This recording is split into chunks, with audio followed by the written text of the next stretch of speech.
going right back in with a different squad. A pretty damn effective squad, if you ask me. One of the main reasons is the Reno call is stupidly good here. That Reno LD call. So, as you probably know already, those Tiamats, I'm probably not pronouncing that right. Tiamats? Who cares? Those three-headed dragons in the next wave. You gotta let them take a turn, otherwise they do a bunch of shit that you don't want to deal with, like frame their turns and cut your HP damage. It's terrible. But they're gonna debuff you, which we'd rather that not happen, right?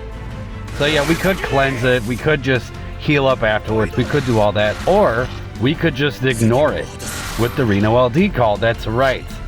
I know this debuff is supposed to be guaranteed, but not when they have Pyramid on. They can't do anything.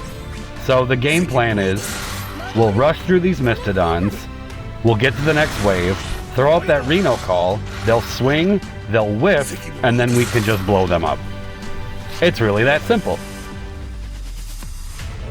So Yang is really only here to make quicker work of these guys, and in retrospect, maybe using that base Reno call probably wasn't the best plan, because here they are delaying themselves when we could be getting more counterattacks. So that was a little mismanaged. I should have just ignored it.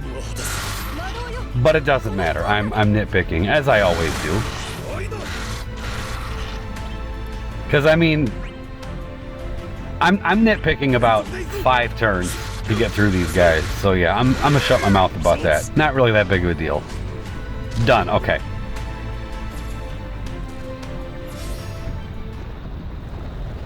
And this is why we gave the Reno call to Yang, because he is going to be the swap.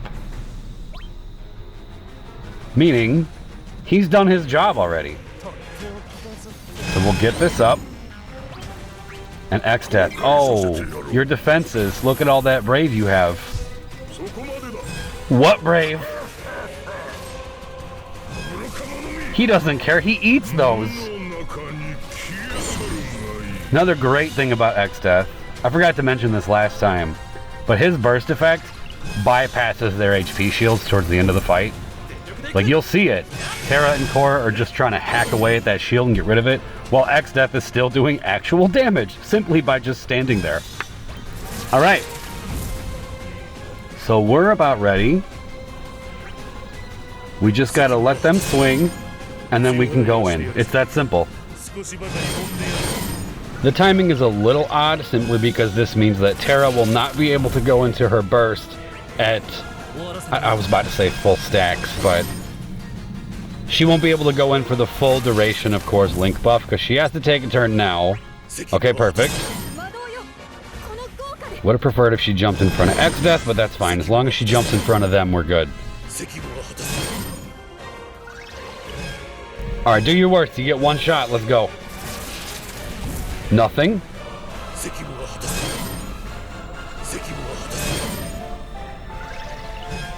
You want to poison us too?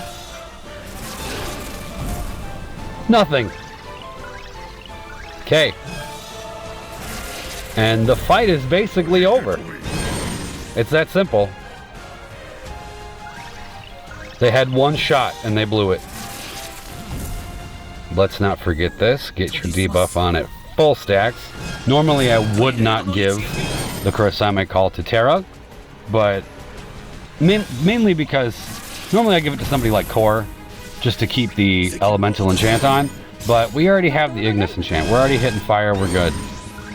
So this way Ignis, wow, well, kind of Ignis, X-Death is going to just handle the orb even when the HP shields are up due to the Ignis call on Core. So there's really no worries left at all. Like, the fight is basically won, and now we can kind of just go through our normal Terra rotations and just kind of sit back. It's really that simple at this point. Seen other people bring Titus to this. Titus is very good for this fight. Yeah, this one honestly isn't that bad. In fact, I've even seen people who don't have the Ignis LD are bringing the Lulu call, and it's working out just fine.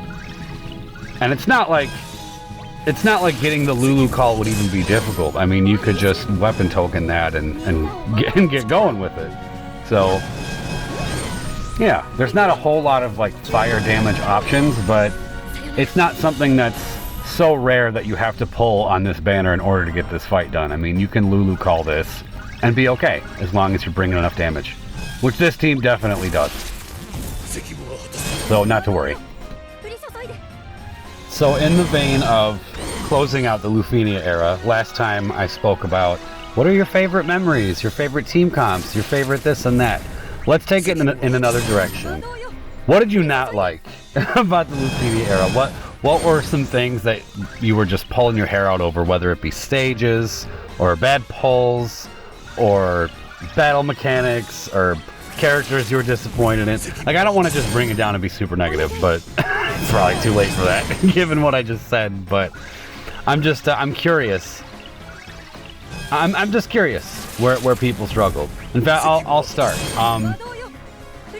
I hated Yuna's Lufenia. I'll say that one. I hated, I didn't like Xande's original Lufenia either. For one reason and one reason alone.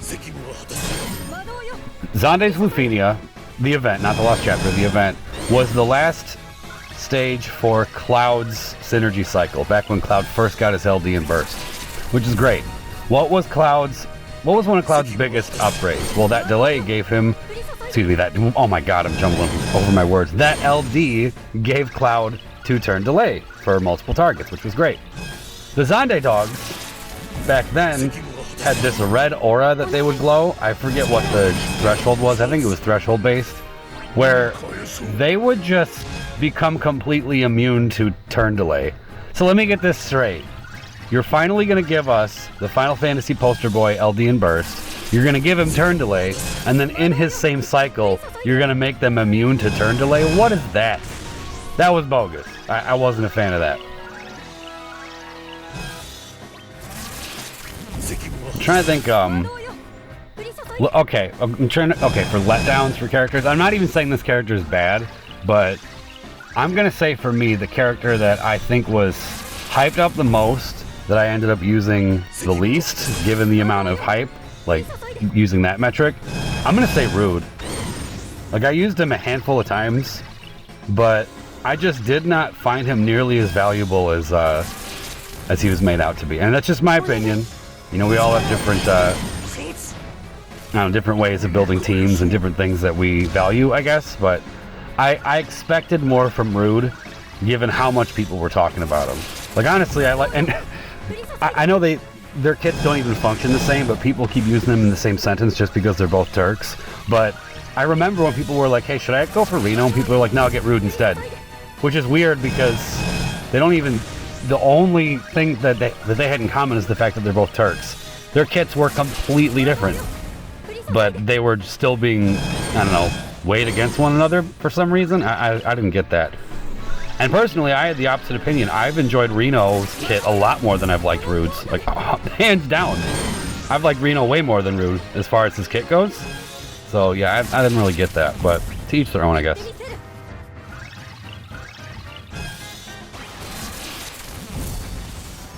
Okay. I talked right through it all, but you could see as Cora and Terra were just shaving the shields down, that was still happening right there, that X-Death sap, and was still doing damage even though they had the shields up. X-Death doesn't care, bro. He just goes right through everything.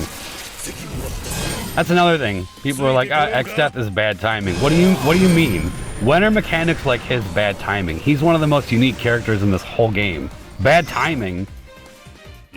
I don't know. I don't get it. I think X-Death is fantastic. I wish I had his burst, but hey, is what it is. Alright, that's run number 2. Hope you guys enjoyed, and thanks for watching.